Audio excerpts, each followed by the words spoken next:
Hello, good day everyone. I am Jolene Sofia Anore and this is the continuation of what Miss Amarillo discussed, which is the teacher and the teaching profession in the ASEAN and beyond. So first we have the components of a teacher preparation. So we have four components, which are the general knowledge and understanding, pedagogy, teaching practicum, and specialized knowledge. So first, we have general knowledge and understanding. So general knowledge and understanding is the first and the most basic part of becoming a teacher. So it helps the future teachers build a strong foundations before they start teaching this specific subject. So general knowledge. So when we heard the word general knowledge, it means understanding many things. So dili lang siya dapat nakafocus or dili lang isa ka-subject ang imuhang ma-understand. So as a future teachers, you need to also have understanding many things like science, cultures, math, history, and even the current events. So as a future teachers, need yun na nimo. So before that a teacher can teach others, they must understand themselves and the world around them.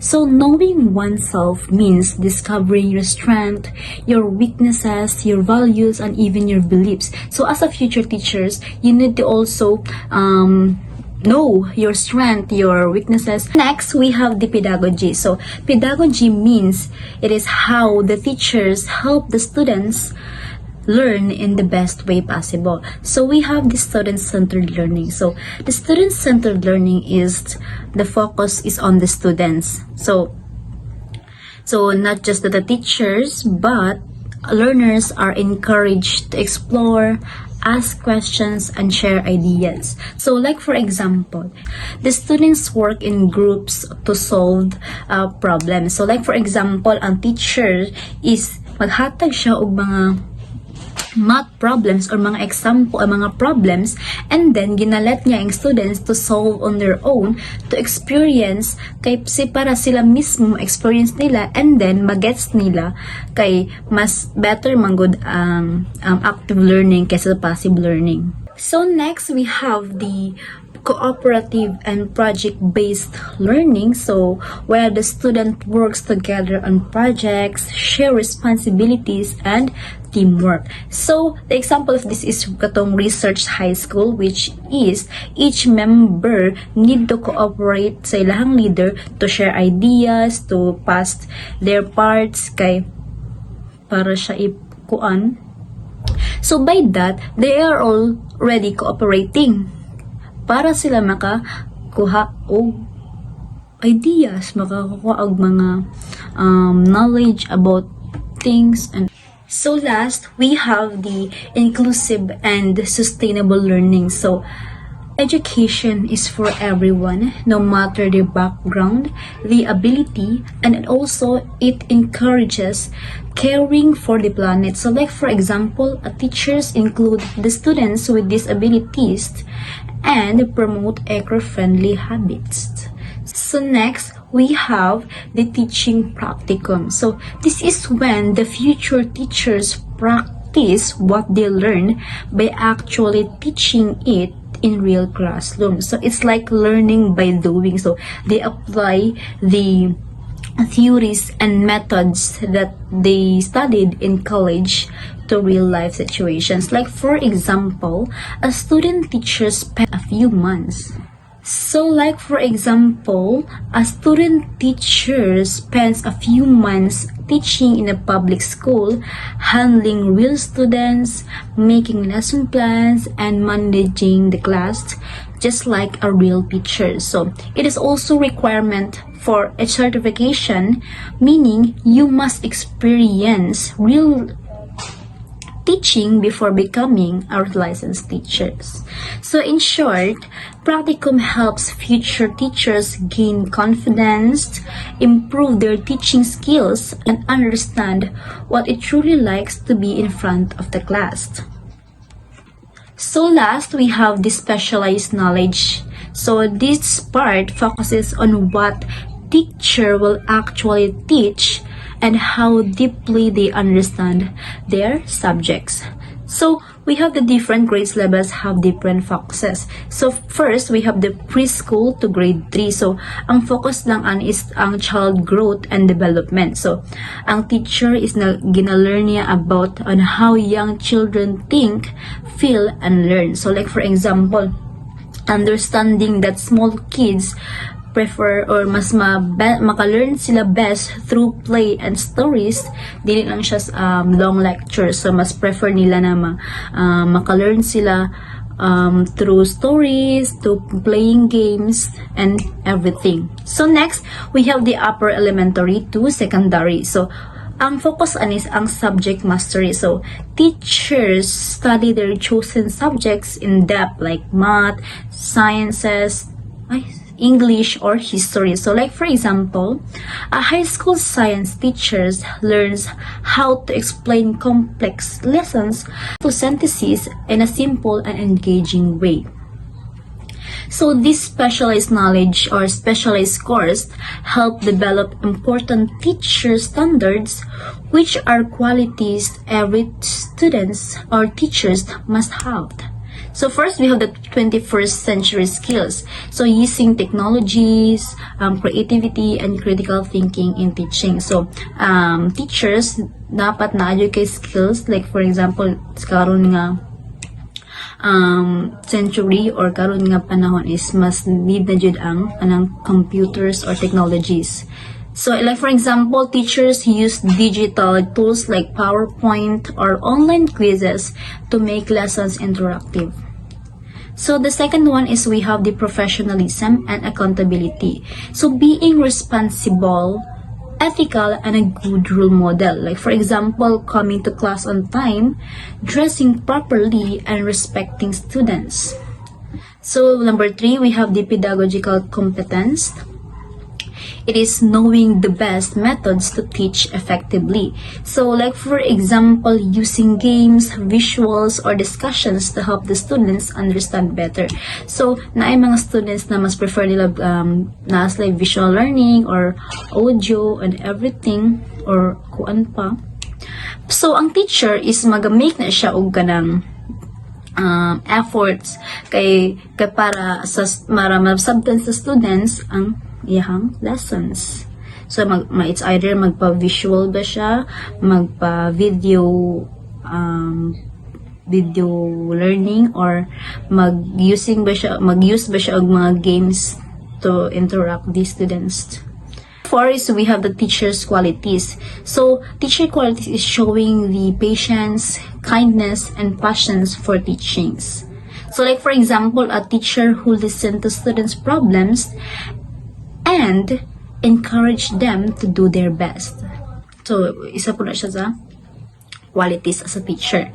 So, last, we have the knowledge competence. So, as a teachers, you also need to have the strong knowledge or enough knowledge about other things. So, having strong knowledge about the subject being taught, dapat before ka mosulod sa isa ka classroom is you need to know or you need to understand the topic that you are going to discuss to the students. So, like for example, a teacher who can clearly explain formulas and solve problems step by step. So, by that, makagets ang students kay kabalo man ka sa imuhang gitudlo. So, now let us proceed to the teaching profession practices in ASEAN. So, there are 3 major responsibilities as a teacher. So first, we have the actual teaching, management of learning, and administrative work. So first, let us discuss the actual teaching. So actual teaching is engaging with learners. So this is the main job of every teacher. So mag-spend some time in teaching and explaining to the students and helping them learn. So it also includes explaining lessons, answering questions, and making lesson learning fun and understandable. So like for example, a teacher uses group activities, videos, or storytelling to make the lesson exciting and help the students to participate actively. So, in a simple idea, teachers connect with the students to make learning meaningful and enjoyable. So next, we have the management of learning. So it is supporting and organizing instructions. So ang teachers is before sila mag-lesson or before sila mag-discuss sa students, they plan first or they organize their lesson first before sila mag-discuss. So this means planning and organizing everything that helps students learn successfully. So it includes making lesson plans, preparing materials, checking assignments, and giving feedback. So, dili na siya nabilong sa management of learning. So, kani before sila mag-start o discuss is mag-make pa sila lesson plans, mag-prepare sa mga materials before sila discuss or matubang silang students. So like for example, a teacher prepares a week-long science experiment plan, then checks students' progress and help those who need extra support. So apart na po na sila halito ang retentions and everything. So in a simple idea, teachers don't just teach, they also plan, guide, and make sure learning happens effectively. So last, we have the administrative work. So it is about recording, reporting, and attending to parents. So teachers also do school paperwork and communication tasks. So they record attendance, check tests, papers, prepare grades, write reports, and also to talk with the parents about the students' progress. So, ang teacher is di lang siya mag-make of plan, di lang siya mag-discuss or ma-explain sa student, but also sila po ang maghatag og grades, isa po na silang trabaho, mag-prepare sa grades, mag-write og reports, and even mag-talk sila sa students, parents about the progress. So, muna siya ang major responsibilities as a teachers. So we have the actual teaching, management of learning, and administrative work. In short, ASEAN teachers are not just lesson givers, so they are also planners, mentors, and partners in helping students grow both in school and in life. Okay, so let us proceed to the teacher licensing and recruitment. So before someone can become a teacher, they must get a license, a special permissions that shows they are qualified to teach. So each country has its own process and agencies that checks if future teachers meet the standards. So here in the Philippines, we have the PRC or Professional Regulation Commission. So the PRC gives the licensure examination for teachers or LET. So only those who pass can become a licensed professional teacher. So ang katulang mga nakapasar is licensed to become a teacher. So this ensures that teachers are skilled and ready for classroom work. So like for example, after finishing a Bachelor of Elementary Education, a student takes place and passes the LET before being hired by a school.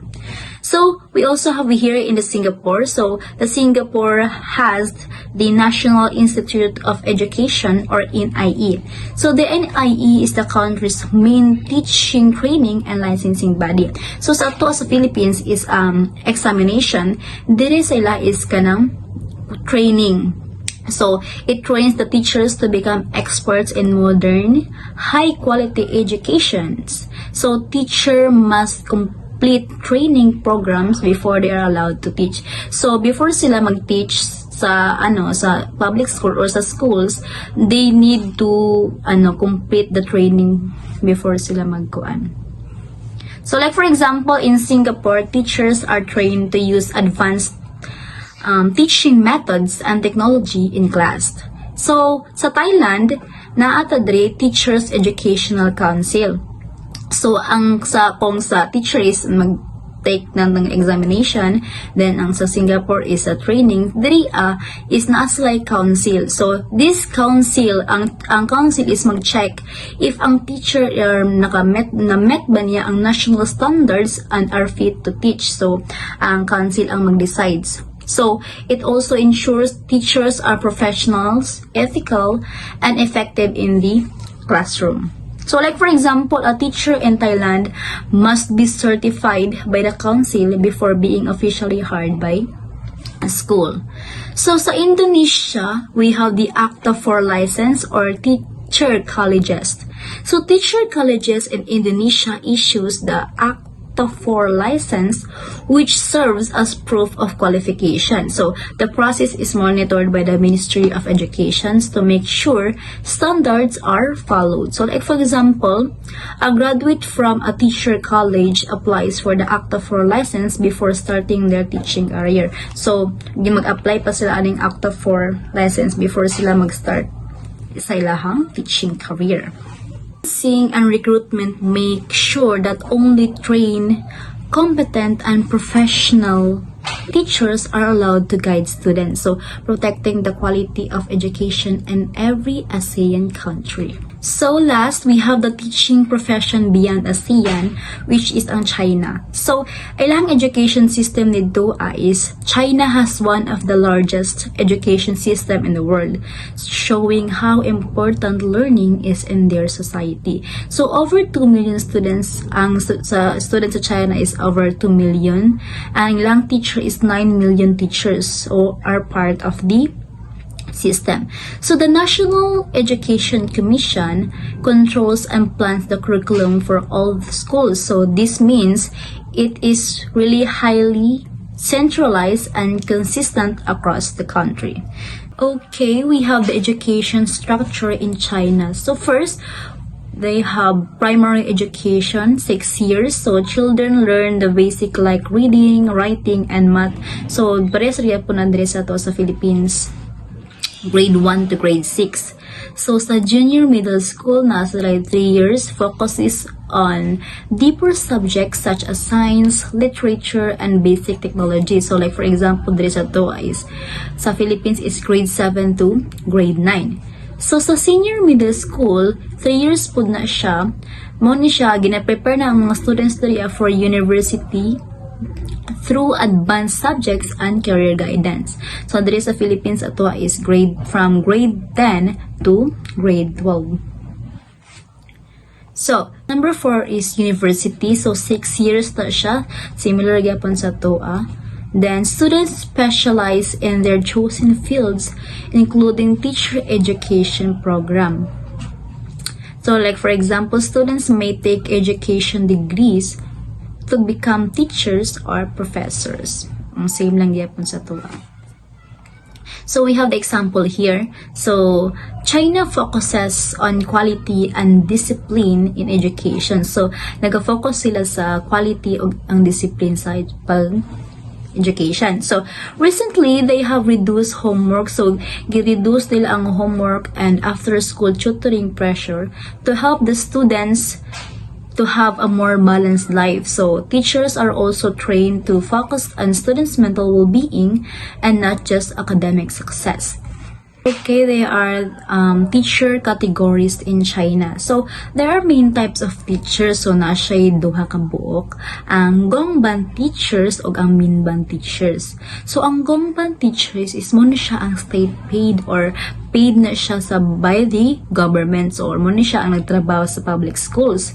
So, makareceive niya sila ang full benefits, stable salary, and promotion opportunities. Teachers and many Chinese teachers work hard to reach the super grade level because it brings higher pay, recognition, and leadership roles. Like for example, parehara po na sa tuwa sa Philippines is the more na magka-taas imong rango is the more po dako ang imuhang sweldo. So, the China teacher system ensures quality, motivations, and growth among educators. So teachers can start small but rise through dedication, skills, and experience. So that's all for today, and thank you for listening.